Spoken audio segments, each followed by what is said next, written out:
Hello friend, graphic teaching art में आपका स्वागत है। आपको मैं फोटोशॉप में फाइल मेन्यू बार के अंदर बताने जा रहा था। तो सबसे पहले फाइल में गए, कंट्रोल ओ ओपन करता हूं मैं। तो कंट्रोल ओपन किया, मैं डेस्कटॉप पे जाता हूं। डेस्कटॉप पे जाने के बाद मेरे यहाँ वॉलपेपर का फोल्डर है। मैं वॉलपेपर पे क्लिक करता हूँ। ये काफ़ी सारे वॉलपेपर हैं, जैसे मैं कोई भी वॉलपेपर लेता हूँ इस तरीके से। तो आज मैं आपको फाइल मेन्यू बार में बताने जा रहा हूँ। पिछली वीडियो में मैंने आपको बताया था कि आप यहाँ सर्च एडोब स्टॉक तक, अब मैंने प्लेस के बारे में बताऊंगा कि इन दोनों प्लेस में क्या अंतर है आपका। तो सबसे पहले हम क्या करते हैं, जैसे पिक्चर है मेरी, मैंने किया यहाँ कंट्रोल जे डुप्लीकेट, मैंने किया यहाँ कंट्रोल टी। मैं इसका साइज छोटा करता हूँ। तो जैसे मैंने इसका साइज छोटा किया, मैं यहाँ जाके इसको रखता हूँ। मैंने किया यहाँ एंटर। अब हम ओल्ड दबाते हैं। मैंने एक कॉपी ली इस तरीके से। तो मैं ये तीन कॉपी मतलब दो कॉपी ले लेता हूँ इस तरीके से। अब हम क्या करते हैं कि फाइल में गए, सेव एज, मैंने सेव किया। डेस्कटॉप पे जाता हूँ। मैंने इसको ओरिजिनल फाइल पीएचडी फाइल में सेव किया, तो मैं सेव करता हूँ इसको ओके इस तरीके से।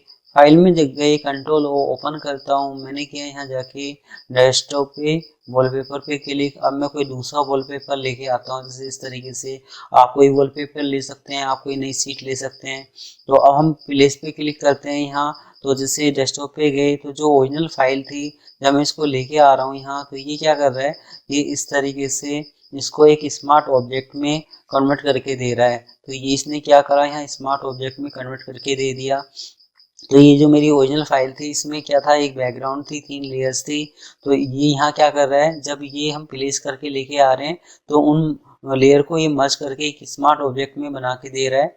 इसके बाद फाइल में गए, मैंने क्या, प्लेस लिंक पे क्लिक। तो प्लेस लिंक पे क्लिक करने के बाद फिर मैं यहाँ से ओरिजिनल फाइल लेके आता हूँ। तो ऐसे में यहाँ ओरिजिनल फाइल लेके आया, इसमें इसको उठा के मैंने यहाँ रखा इस तरीके से। तो एंटर करता हूँ। एंटर करने के बाद ये देखा आपने, स्मार्ट ऑब्जेक्ट है, ये लिंक वाला है ऑप्शंस। तो इन दोनों में फ़र्क क्या है, तो हम क्या करते हैं, सबसे पहले जैसे ये मेरी ओरिजिनल फाइल है, ये खुली हुई है। तो मैं इसमें आपको लिंक के बारे में बताने जा रहा हूँ कि हम क्या करते हैं। तो जैसे मैंने किया यहाँ डबल क्लिक, तो ये ओरिजिनल फाइल जो खुली हुई थी ये ओपन हो गई है। तो आप यहाँ से कोई भी लेयर को सिलेक्ट करते हैं। मैंने किया कंट्रोल यू। आप यहाँ control U, control B, control L, कोई भी कलर इफेक्ट यहाँ शो कर सकते हैं। जैसे इस तरीके से मैंने कंट्रोल यू करके कोई इफेक्ट शो किया इसमें। आप यहाँ करते हैं कंट्रोल एस, सेव। तो मैंने यहाँ सेव किया, तो ये ऑटोमेटिक यहाँ सेव होके आ रहा है, क्योंकि ये लिंक के थ्रू हम काम कर रहे हैं। तो लिंक का हमारा काम होता है कि ओरिजिनल फाइल ओपन होगी, जब आप डबल क्लिक करेंगे तो ये ओपन हो जाएगी और आप यहाँ कुछ भी एडिटिंग कर सकते हैं।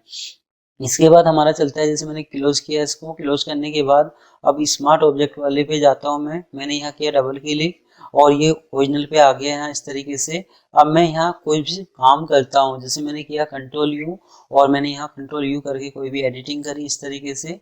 ओके करता हूँ। मैंने किया कंट्रोल एस, सेव। सेव करने के बाद तो ये क्या करता है, ये यहाँ सेव होके आ जाता है इस तरीके से।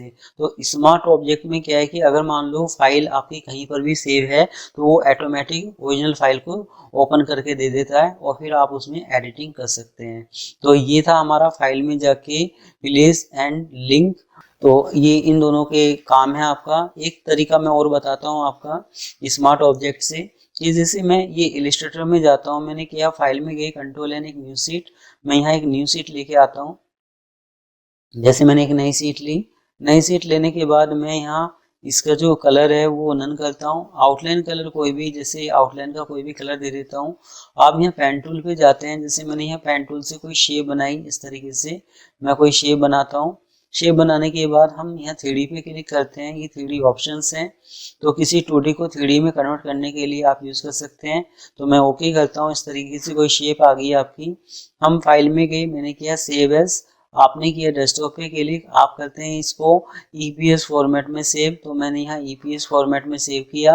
आप यहाँ फाइल का कोई भी नाम दे सकते हैं, जैसे मैंने किया पीपी के नाम से सेव। सेव करता हूँ मैं। अब ओके करता हूँ और ये फाइल मैंने यहाँ सेव करने के बाद यहाँ से क्लोज कर देता हूँ मैं। यहाँ इसको क्लोज करने के बाद जब आप फोटोशॉप में जाते हैं, मैंने किया फाइल, मैंने किया यहाँ जाके प्लेस पे क्लिक। और जो स्मार्ट ऑब्जेक्ट का मैंने बताया था, जब मैं ईपीएस फॉर्मेट यहाँ लेके आता हूँ इस तरीके से, तो ये फोटोशॉप के अंदर आ गया यहाँ।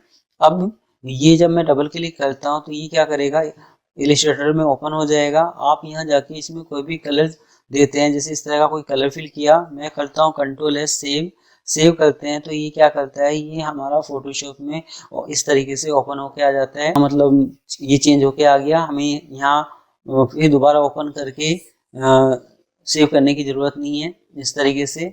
तो फाइल में जाके हमारा इसका यूज है कि हम किसी भी सॉफ्टवेयर में काम करके उसको ईपीएस फॉर्मेट में सेव करके मतलब वहाँ जाके उसमें एडिटिंग कर सकते हैं। आप इसमें प्लेस लिंक के थ्रू जो फाइल खुली हुई है उसको आप ओपन कर सकते हैं। तो ये इस प्लेस लिंक का काम है। पैकेज का काम हमारा Photoshop, coral, Photoshop, Illustrator, in designing तीनों में अलग अलग पैकेज का यूज है। तो फोटोशॉप में जो पैकेज है ये शो करता है, अगर हम मेरे पास फोटोशॉप एडोब के फुल वर्जन है तो पैकेज शो करता है कि हम ये जो, जैसे ये मेरी इमेज है तो ये कहाँ से लेकर आए हैं, डी से, ई से या डेस्कटॉप से, उसकी इंफॉर्मेशन देता है पैकेज। तो पैकेज का ये यूज है आपका। तो ये वीडियो आपको कैसी लगी आप मुझे ज़रूर बता सकते हैं। धन्यवाद।